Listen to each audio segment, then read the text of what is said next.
Hello दोस्तों, मैं नीतू आपका स्वागत करती हूँ आपके अपने channel UGC net self study में। और आज फिर मैं एक नए सीरीज के साथ आई हूँ और ये PYQ सीरीज चल रही है जो कि आपकी यूजीसी नेट जनवरी 2025 और BPSC TRE 4 आगामी जो एग्ज़ाम होने वाली है आप लोगों के लिए सभी के लिए महत्वपूर्ण है। अगर आप हिंदी क्षेत्र से जुड़े हुए हैं तो ये हर कॉम्पिटेटिव एग्ज़ाम के लिए इम्पॉर्टेंट होने वाली है।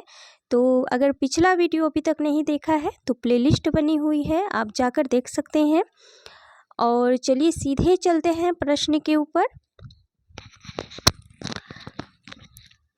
चैनल पर नए हैं तो चैनल को सब्सक्राइब कर लें, बेल आइकन प्रेस कर लें ताकि हर इम्पोर्टेंट वीडियो आप तक पहुंच पाए। और लाइक सब्सक्राइब शेयर साथ साथ करें और फ्रेंड तक भी शेयर कर दें। चलिए ठीक है, चलते हैं पहले प्रश्न की ओर। पहला प्रश्न क्या है कि चौपाई छंद का पूर्व रूप क्या था? तो इसे अरिल कहा जाता था। ध्यान रखना है, चौपाई जो छंद है उसका जो पूर्व रूप यानी कि पहले जो कहा जाता था वो अरिल कहा जाता था, अरिल के नाम से जाना जाता था। आगे देख लेते हैं कि डिंगल कवियों की वीर गाथाएं, निर्गुणिया संतों की वानियाँ, कृष्ण भक्त या रागानुगा भक्ति मार्ग के साधकों के पद, राम भक्ति या वैधि भक्ति मार्ग के उपासकों की कविताएं, सूफी साधना से पुष्ट मुसलमान कवियों के तथा ऐतिहासिक हिंदू कवियों के रोमांस और रीति काव्य के 6 धाराएं अपभ्रंश कविता का स्वाभाविक विकास है। तो ये अपभ्रंश के बारे में किसकी उक्ति है? तो ये हजारी प्रसाद द्विवेदी जी का महत्वपूर्ण ये कोटेशन रहा है।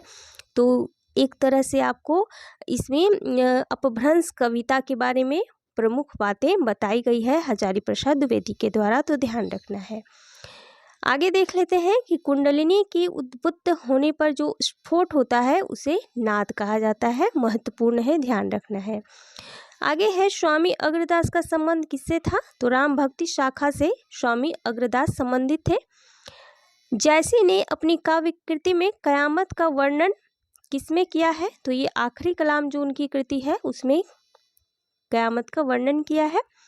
विशिष्टाद्वैतवाद के प्रणेता कौन थे? प्रस्तुताचार्य, जिसे रामानुजाचार्य के नाम से जाना जाता है, ये विशिष्टाद्वैतवाद के प्रणेता थे या फिर आचार्य कह सकते हैं, जिन्होंने विशिष्टाद्वैतवाद नाम दिया था, सिद्धांत दिया था। आगे है कि गौरी संप्रदाय के संस्थापक कौन है? तो ये चैतन्य महाप्रभु जी हैं।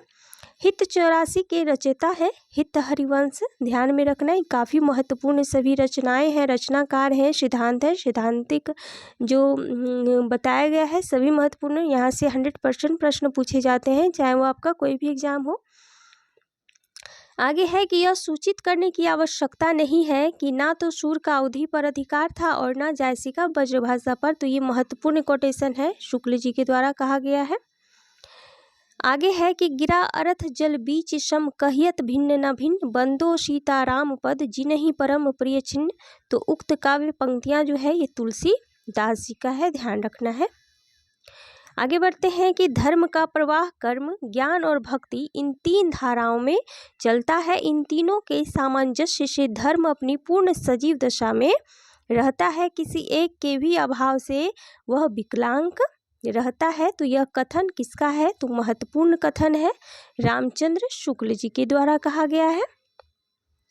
आगे है कि कुलपति मिश्र, सूरती मिश्र, नृपशंभु तथा पजनेश कवि में से नक सिख शीर्षक से काव्य ग्रंथ की रचना किसने नहीं की है? इन चारों में तो ये पजनेश ने नहीं की है, बाकी कुलपति मिश्र, सूरती मिश्र और नृपशंभु ये तीनों ने नक्सिक शीर्षक से रचनाएं की है। आगे है कि अंक दर्पण किसकी रचना है? तो ये रसलीन जी का है। आगे है कि चिर जियो जोरी जुरे क्यों ना स्नेह गंभीर, को घटी ये वृष भानुजा वे हल्दर के वीर। तो वृष भानुजा और हल्दर में श्लेष अलंकार है, ठीक है, क्योंकि इसका भी 2 अर्थ निकलता है और इसका भी 2 अर्थ निकलता है, तो ये श्लेष अलंकार हो जाएगा। सटा हुआ एक अर्थ में, दूसरा अर्थ चिपका हुआ रहता है। आगे देखते हैं कि अष्टछाप में सूरदास के पीछे इन्हीं का नाम लेना पड़ता है। इनकी रचना भी वरिष्ठ रस और मधुर है। इनके संबंध में यह कहावत प्रसिद्ध है कि और कवि गढ़िया नंददास जड़िया। तो यह कथन रामचंद्र शुक्ल जी का है। आगे बढ़ते हैं, आगे देख लेते हैं क्या है। तो यशोधरा, पंचवटी, साकेत एवं विष्णुप्रिया में से मैथिली शरण गुप्त की नायिका प्रधान रचना नहीं है। तो ये पंचवटी जिसमें नायिका नहीं है, सिर्फ नायक है, और बाकी जो है सब नायिका प्रधान रचना है, ध्यान रखना है। चलिए आगे देख लेते हैं।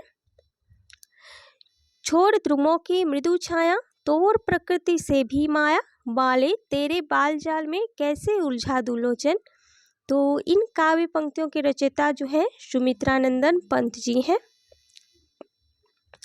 आगे है दिनकर की कृति कुरुक्षेत्र, रश्मि रथी, परशुराम की प्रतीक्षा एवं उर्वशी में से कथानक कर्ण है। यानी कि किसके, कौन सी रचना में जो कर्ण नायक है किसका वर्णन किया गया है। तो ये दिनकर का रश्मि रथी में कर्ण का जिक्र हुआ है। आगे है कि अब तक क्या किया, जीवन क्या जिया, ज्यादा लिया और दिया बहुत बहुत कम। उपयुक्त पंक्तियों की रचना है तो ये मुक्तिबोध जी हैं। आगे है कि मौन भी अभिव्यंजना है ना। एक मैंने पिछला क्लास, उससे पिछला क्लास में ये आया था अभिकथन के रूप में, तो मैंने पूछा हुआ था, तो आप लोगों ने नहीं बताया कि मौन भी अभिव्यंजना है। देख सकते हैं ये कोटेशन के रूप में भी आ चुका है। और देखिए ये किसका है, एक कविता से ली गई है, और किसका है ये भी आगे देखेंगे। तो जितना तुम्हारा सच है उतना ही कहो, मौन के इस रचनात्मक संदर्भ की अभिव्यक्ति अज्ञे ने, तो किसका है, अज्ञे की है। कहाँ से है, तो इंद्रधनुष रौंदे हुए से लिया गया है ये कथन, और काफ़ी महत्वपूर्ण है। देख सकते हैं कि अभिकथन में भी पूछा गया है, तो आपको इसी तरह से पढ़ना है। आगे है कि विद्रोहिणी अम्बा नाटक के रचयिता है, तो ये उदय भट्ट है, उदय शंकर भट्ट। आगे है अजातशत्रु, विक्रमादित्य, लहरों के राजहंस एवं दशाश्वमेध नाटक में से प्रसन्न नायक गौतम बुद्ध।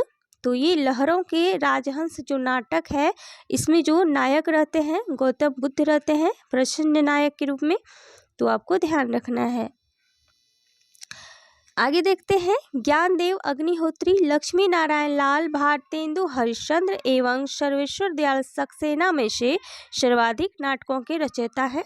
तो ये लक्ष्मी नारायण लाल जी हैं जिन्होंने सर्वाधिक नाटक लिखे हैं। ठीक है, आगे देख लेते हैं। पूस की रात कहानी का प्रमुख पात्र है। तो पूस की रात जो कहानी है प्रेमचंद्र जी का, इसके प्रमुख पात्र के रूप में हल्कू को हम देखते हैं। तो हल्कू इसका प्रमुख पात्र के रूप में है। सूरज का सातवां घोड़ा के लेखक कौन है, तो ये धर्मवीर भारती हैं। ठीक है, आगे है कि औपन्यासिक जीवनी आवारा मसीहा किस पर आधारित है, तो ये शरदचंद्र के जीवन पर आधारित है जो कि विष्णु प्रभाकर द्वारा लिखा गया है। आगे देख लेते हैं। झरोखे, कड़ियाँ, वसंती तथा पीढ़ियाँ उपन्यास में से भीष्म शाहनी द्वारा रचित नहीं है। तो ये पीढ़ियाँ उपन्यास जो है ये भीष्म शाहनी द्वारा रचित नहीं है। ठीक है, तो आप जरूर से कमेंट कीजिएगा कि पीढ़ियाँ किसका उपन्यास है। ठीक है, आगे देख लेते हैं कि नागार्जुन द्वारा रचित मछुआरों के जीवन पर आधारित उपन्यास कौन सा है, तो ये वरुण के बेटे 1956 की ये उपन्यास है। आगे देखते हैं कि माटी की मूर्ति के लेखक कौन है, तो ये माटी की मूर्ति जो है राम वृक्ष बेनीपुरी जी का ये रेखा चित्र है, ध्यान रखना है। कर्मवीर पत्रिका के संपादक कौन है, तो ये माखनलाल चतुर्वेदी जी हैं। आगे है महात्मा गांधी की जीवनी अकाल पुरुष गांधी के लेखक कौन है, तो अकाल पुरुष जो है यह महात्मा गांधी की जीवनी है और इसके लेखक के बारे में पूछा जा रहा है, तो ये जैनेन्द्र कुमार जी हैं। आगे है कृष्णा शोभती द्वारा रचित संश्रमणात्मक ग्रंथ है, तो ये हमशत है जो कि 1977 की ये रचना है और काफ़ी महत्वपूर्ण है, बार बार पूछी जाने वाली। ठीक है,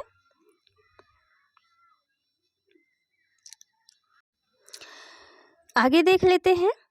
आगे है कविता कवि व्यक्तित्व की अभिव्यक्ति नहीं, व्यक्तित्व से पलायन है, यह कथन किसने कहा है? तो ये जो है टी.एस. इलियट, जो कि पाश्चात्य समीक्षक हैं, उन्हीं के द्वारा ये कोटेशन कहा गया और काफ़ी महत्वपूर्ण है, पूछे जाने वाले ऐसे प्रश्न, बार बार रिपीटेड प्रश्न हैं, पूछे जाते हैं।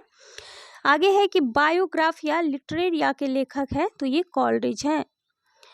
आगे देख लेते हैं, पेरिप्सूस के आधार पर काव्य में उदात्त तत्व की अवधारणा का प्रवर्तन किसने किया था? तो ये लॉन्जाइनस ने किया था। आगे प्रश्न है, श्रेष्ठ कविता प्रबल मनोवेगों का सहज उच्छलन है, किंतु इसके पीछे कवि की विचारशीलता और गहन चिंतन होना चाहिए। तो ये महत्वपूर्ण विचार किसका है? तो ये वर्ड्सवर्थ का है, जो कि पाश्चात्य चिंतक के रूप में है। आगे है, नया साहित्य नए प्रश्न ग्रंथ के लेखक कौन है? तो ये नंद दुलारे वाजपेयी, और पिछले भी प्रश्न पत्र में ये रिपीटेड यानी कि पूछे गए प्रश्न हैं। आगे है कि प्रतिभा का संबंध किससे है? तो ये काव्य हेतु जो है, प्रतिभा काव्य हेतु को ही कहा जाता है। कवि वचन सुधा के संपादक कौन है? तो ये भारतेंदु हरिश्चंद्र जी हैं, काफी महत्वपूर्ण पत्रिका है, पूछी जाती है।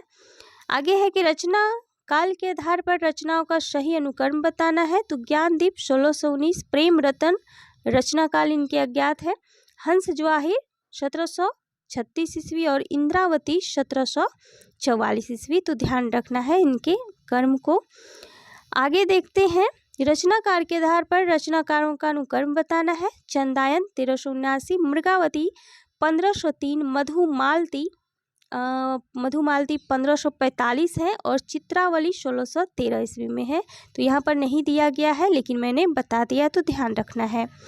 चलिए आगे देख लेते हैं, जन्म काल के आधार पर रचनाकारों का सही अनुक्रम बताना है, तो केशव दास 1555 ईस्वी, सेनापति 1589, चिंतामणि 1609 होगा यहाँ पे, और भूषण जो है 1613, तो ध्यान रखना है, इम्पोर्टेंट है सारे ये रचनाकार।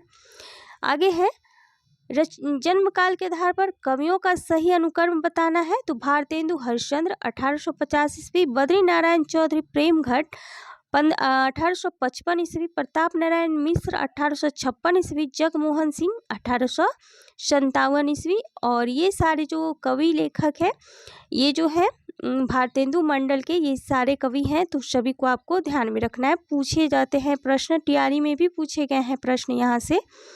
आगे है कि जयशंकर प्रसाद की काव्य कृतियों का सही अनुक्रम बताना है, तो कानन कुसुम 1913 ईस्वी, झरना 1918, आंसू 1925 और लहर 1933, तो ये सारे जयशंकर प्रसाद की काव्य कृति है, ध्यान में रखना है। आगे देखते हैं, जन्म काल के आधार पर कवियों का सही अनुक्रम बताना है, तो नागार्जुन 1911 होगा, ठीक है, भवानी प्रसाद मिश्र 1914, त्रिलोचन 1917 और नरेश मेहता 1922 ईस्वी। हालांकि नरेश कहीं कहीं 26 भी दिया रहता है, तो आपको ध्यान रखना है। आगे देख लेते हैं, प्रकाशन वर्ष के अनुसार भीष्म शाहनी के नाटकों का सही अनुक्रम बताना है, जो कि हानुस 1977, कबीरा खरा बाजार में 1981, माधवी 1985 है, ठीक है, आलमगीर 1999, तो ये ठीक है। चलिए आगे देख लेते हैं, कथा वस्तु को प्रधान फल की प्राप्ति की ओर अग्रसर कराने वाले चमत्कारपूर्ण अंश को अर्थ प्रकृति कहा जाता है। देखिए कि किस तरह से पूछा गया है पलट के, और ये 5 अर्थ प्रकृतियों का सही अनुक्रम बताना है आपको। तो देख सकते हैं कि कितना घुमा के पूछा है, डायरेक्ट भी पूछा जा सकता था कि 5 अर्थ प्रकृतियां कौन कौन सी है, लेकिन यहाँ पर आपको पूरा उसका ध्येय भी बता दिया है कि अर्थ प्रकृति क्या होती है, तो ये भी आपको ध्यान में रखना है, ठीक है। हालांकि ये जो है पांचों आपको ध्यान रखना है कि बीज, बिंदु, पताका, प्रकृति और कार्य, ये 5 अर्थ प्रकृतियां हैं जो कि काफी महत्वपूर्ण है, और किसी एक के ना होने से जो है इसका कथा वस्तु अधूरा रहता है, तो आपको ध्यान रखना है। चलिए आगे देख लेते हैं, और आज का लास्ट प्रश्न देखेंगे, ठीक है। प्रकाशन वर्ष के अनुसार मृदुला गर्ग के उपन्यासों का सही अनुक्रम बताना है, तो उसके हिस्से की धूप 1975, चित कोबरा 1979 और मैं 1984 और कठ गुलाब जो है 1996 का है। तो आज हम लोगों ने फिर 50 प्रश्न देखा, ठीक है, उससे अधिक ही प्रश्न देखा। तो काफ़ी महत्वपूर्ण है ऐसे प्रश्न जो कि सभी विधाओं से मिलकर यहाँ पर रिवीजन के तौर पर मैंने रखा है। तो इस तरह से अगर आप रिवीजन कीजिएगा तो ज़रूर से सफल होइएगा, और अभी से पूरे प्रिपरेशन करें साथ साथ। और ये जैसे ही बुक ख़त्म होती है मैं इसका जो है सेकंड पार्ट लेकर कराऊंगी नए टॉपिक के साथ, और उसमें आपका व्याकरण इत्यादि जो भी है सारा कवर हो जाएगा, जितने भी PYQ अभी तक पूछे गए हैं। तो आप बिल्कुल धैर्य रखें, इस चैनल के साथ जुड़े हैं तो। और चैनल पर नए हैं तो चैनल को सब्सक्राइब कर लें, बेल आइकन प्रेस कर लें, लाइक भी करें। आप लोग लाइक भी नहीं करते हैं और कमेंट भी नहीं करते हैं, ज़रूर से कमेंट करें। और चलिए, थैंक यू सो मच दोस्तों, फिर मिलती हूँ एक नए सीरीज के साथ, तब तक बने रहे मेरे साथ। Thank you so much.